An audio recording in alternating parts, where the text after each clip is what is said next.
सफल मत्स्य चाषी सस्मिता पुरस्कृत। केन्दुझर जिला हाटड़ी ब्लॉक इंचोल पंचायत धानघर ग्रामर सस्मिता राउल जिलार जड़े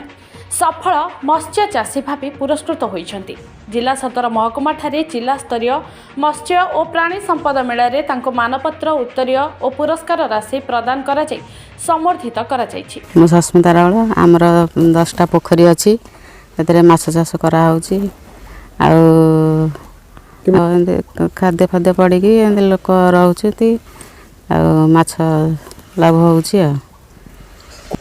मत्स्य पोखरी योजना रे मत जिला स्तर प्रथम पुरस्कार मिली बहुत खुशी अच्छी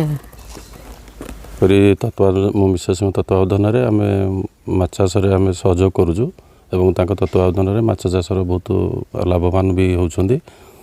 आउ सी भी एबे जिला स्तरीय लेबर 4टी लेबर प्रत्येक दिन से काम करती ता सहित भी सी भी पोखरी गुड़ारे जो माछ चाष करती पोखरी गुड़ारे कुकुड़ा बतक पालन भी कर जिला स्तरीय पुरस्कार कराई एवं ना भी एबे मुख्यमंत्री कृषि उद्योग योजना रे 5000 बॉयलर फार्म तांको सरकार भी दिया कर तार काम चलुची आम काम को लक्ष्य रखुचु सी भी से संपूर्ण सहयोग कर सस्मिता गत 5 वर्ष है निज बिलरे 10टी पोखरी खोली माछ और जाआँड़ चाष कर भल 2 पैसा रोजगार कर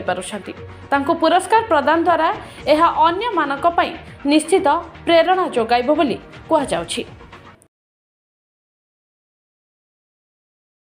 विजय महापात्र पूर्वतन वाइस सरपंच आम इंचल ग्राम पंचायत अंतर्गत धानघर ग्रामर सस्मिता राउल जो मत्स्य पोखरी योजना जिला स्तर में पुरस्कृत होती से आम स्वागत करुचु से पोखरी 10टी पोखरी से भल जड़े उद्योगी से जड़े पंचायत में आदर्श तेणु आम स्वागत करुचु आगामी दिन से केमती भल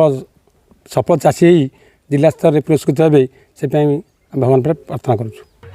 ब्यूरो रिपोर्ट खबर 24।